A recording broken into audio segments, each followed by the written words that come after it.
अरे सर, यार मेरा एक क्वेश्चन था। मतलब सब जने ये डॉलर में ही क्यों ट्रेड करते हैं? करेंसी तो बथेरी है ना अपने पास ट्रेड करने के लिए, तो सब डॉलर में ही क्यों करते हैं? इसके लिए ना हमें बहुत पीछे आना पड़ेगा। फर्स्ट वर्ल्ड वॉर के टाइम पे, जब फर्स्ट वर्ल्ड वॉर हुआ था ना, सारी कंट्रीज आपस में लड़ रही थी, सबको चाहिए था हथियार। वो जो हथियार था उसका मेजर डिस्ट्रीब्यूटर वर्ल्ड वॉर हथियार की वजह से थी एक्चुअली। नहीं, मतलब उस समय हथियार तो चाहिए था ना लड़ने के लिए। अब लड़ेंगे कैसे? पत्थर से तो लड़ नहीं सकते थे। तो जो ये आर्म्स थे, इसे इसमें दो ही कंट्रीज सबसे आगे, दो नहीं 3-4 कंट्रीज थी, पर मेजर जो थी वो ये थी अपना अमेरिका। तो अमेरिका के पास क्या हुआ था, लोग ट्रेड कर रहे थे उस समय ना, लोगों के पास खजाने खाली हो गए, दबा के पैसा लगाया, तो उसके बाद उनके पास एक ही वो बची थी परचेज करने के लिए, गोल्ड। तो लोग क्या कर रहे थे, अपने गोल्ड के खजाने खाली करके अमेरिका में दे रहे थे। अब उससे क्या हुआ था, अमेरिका का गोल्ड का वो भर जा रहा था और लोगों का गोल्ड खाली हो रहा था। उससे क्या हुआ था कि लोगों के यहाँ पे ना गरीबी आ गई थी, क्योंकि पहले जो गोल्ड, पहले ट्रेड सारी शायद गोल्ड में ही होती थी। ट्रेड सारी गोल्ड में होती थी, साथ में पैसे में भी होती थी, मतलब करेंसीज में भी होती थी, पर मेजरली गोल्ड पे होती थी। अब गोल्ड और करेंसी का तो सालों से नाता है, हमें पता है जितना गोल्ड होगा रिजर्व उतना ही करेंसी हम छाप सकते हैं।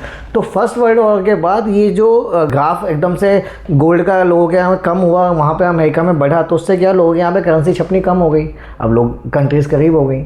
तो अब उस चीज़ से वो निकले ही थे, तो अचानक कुछ वक्त के बाद सेकेंड वर्ल्ड वॉर आ गया। अब जो सेकेंड वर्ल्ड वॉर आया वो कुछ ज़्यादा एक्सपेंसिव वर्ल्ड वॉर हुई। उस समय क्या हुआ, कुछ आर्म्स एक्सपेंसिव और भी बढ़ गए थे, टेक्नोलॉजी और ज़्यादा एडवांस हो गई थी, और अमेरिका टेक्नोलॉजी में हमेशा से आगे था, ये सबको पता है। तो उसने पूरी दुनिया में भर भर के हथियार भेजे लड़ने के लिए।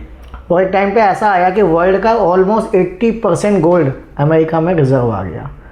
अब ये वर्ल्ड वॉर ख़त्म हो गया, लोग परेशान हो गए कि अब हम क्या करें, कि भाई पैसा तो हम छाप नहीं सकते, अब ट्रेड तो कैसे करेंगे? राइट, अब लोग यहाँ भुखमरी छा गई। तो उसके बाद क्या हुआ कि सारी कंट्रियों ने मिलकर ना एक इमरजेंसी मीटिंग करी, और वहाँ डिस्कशन किया कि भाई अब पूरा वर्ल्ड वॉर के बाद अब हमारे इकोनॉमिक हालात किस तरह से सुधर सकते हैं।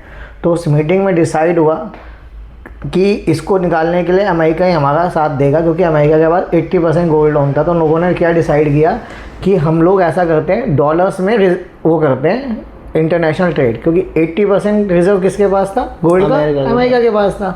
तो अमेरिकी डॉलर स्ट्रॉन्ग था, तो अमेरिका के पास 80% रिजर्व था, तो जितनी मर्जी करेंसी वो छाप सकता था। तो वहाँ पे डिसाइड हुआ। वहाँ पे उसमें ये भी तो सिस्टम था ना, लाइक जितना उन्होंने बार्टर सिस्टम टाइप कर दिया था, लाइक जितना अब डॉलर में ट्रेड करना है तो ये कर सकते हैं ना कि जितना डॉलर में तुम ट्रेड करोगे उतना ही, अगर उतने का ही वो करोगे तो हम सोने से एक्सचेंज कर लेंगे डॉलर को। हाँ, उस जहाँ तक मुझे याद है ऐसा कुछ हुआ। एक्चुअली हुआ क्या था, वहाँ पे ना उस मीटिंग में ना दो बड़ी एजेंसी बनी थी। एक तो IMF, जिसको आजकल वर्ल्ड बैंक, नहीं, वो IRBD था। अच्छा, उसको वर्ल्ड बैंक कहते हैं। उसका काम था कि जो भी देश इकोनॉमिकली नीचे जा रहा है या ख़त्म हो चुका है, वो उसको पैसे से उसको लोन दे के या बिजनेसेस में हेल्प करके ऊपर लेके आइए। और दूसरा IMF में बना था, इसका काम था इंटरनेशनल ट्रेड को स्ट्रीमलाइन करना, एक दूसरे की कंट्रीज़ में किस तरह से ट्रेड होगा वो सारी चीज़ें, रूल्स रेगुलेशन बनाना। तो उसी वो सब चीज़ें मीटिंग में डिसाइड हुई थी। और वहीं मीटिंग में ये भी डिसाइड होता है, अमेरिका ने कहा था कि इसको बार्टर सिस्टम करते हैं, कि जब मैं गोल्ड रिजर्व मेरे पास ही है और मेरी ही करेंसी वर्ल्ड वाइड चलने वाली, तो एक चीज़ और कर सकते हैं, अगर किसी को के पास गोल्ड है तो वो मेरे पास लाके डॉलर से ले सकता है, या डॉलर है तो गोल्ड ले सकता है। तो उसने शायद उस समय 35 रुपये पर आउंस का, $35 पर आउंस का गोल्ड रेट डिसाइड किया था। आउंस ये फिक्स रेट था, उस समय फिक्स कर दिया गया था।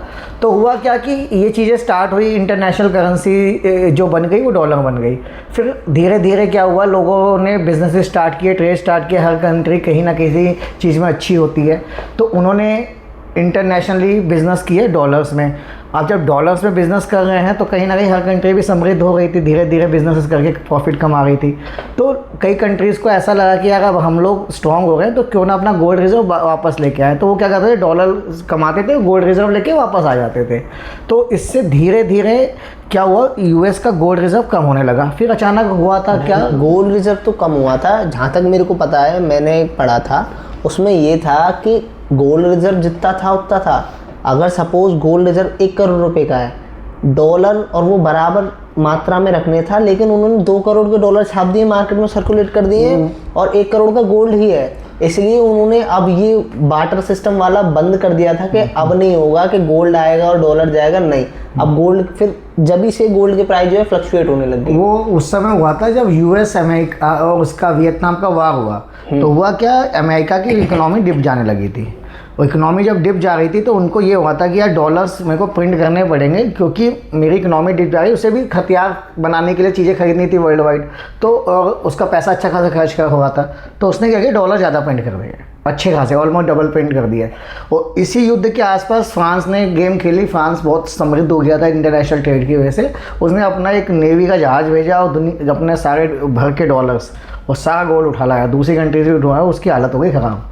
तो शायद 1970-71 में उनका एक राष्ट्रपति था, उसने क्या किया, उसने ना इस ट्रेड को बंद किया। उसने बोला कि ऐसा है, इसका कोई लिंक नहीं रहेगा कि आप कोई मेरे पास आके डॉलर से ला के गोल्ड नहीं लेगा, वो गोल्ड ले डॉलर नहीं लेगा, क्योंकि इससे क्या हुआ था, डेफिसिट बहुत ज़्यादा हो गया था। क्योंकि 1 करोड़, वही जो तुमने बोला, 1 करोड़ का गोल्ड था, 2 करोड़ के डॉलर मार्केट में स्प्रेड थे। बट हुआ क्या, वर्ल्ड वाइड सबके पास डॉलर्स में ही रिजर्व थी करेंसीज, क्योंकि लोगों के पास गोल्ड नहीं था। तो लोगों के पास एकमात्र यही साधन बचा था इंटरनेशनल ट्रेड करने का, वो तब से ही चला हुआ आ रहा है। इसलिए अभी तक सब लोग डॉलर्स में ही वो इंटरनेशनल ट्रेड कर रहे हैं भाई। अभी भी ऐसा होता है कि जहाँ भी अमेरिका को लगता है ना कि मेरा डॉलर कमजोर पड़ रहा है, वहाँ लड़ाई या फिर सैंक्शन। खैर, इस टॉपिक पे फिर कभी बात करेंगे। तो ये रीज़न था मेन कि क्यों डॉलर हमारा जो है वो ग्लोबल करेंसी बन गया। ऐसी वीडियोज़ और उसके लिए हमें फॉलो करें। मिलते हैं अगली वीडियो में। Thank you.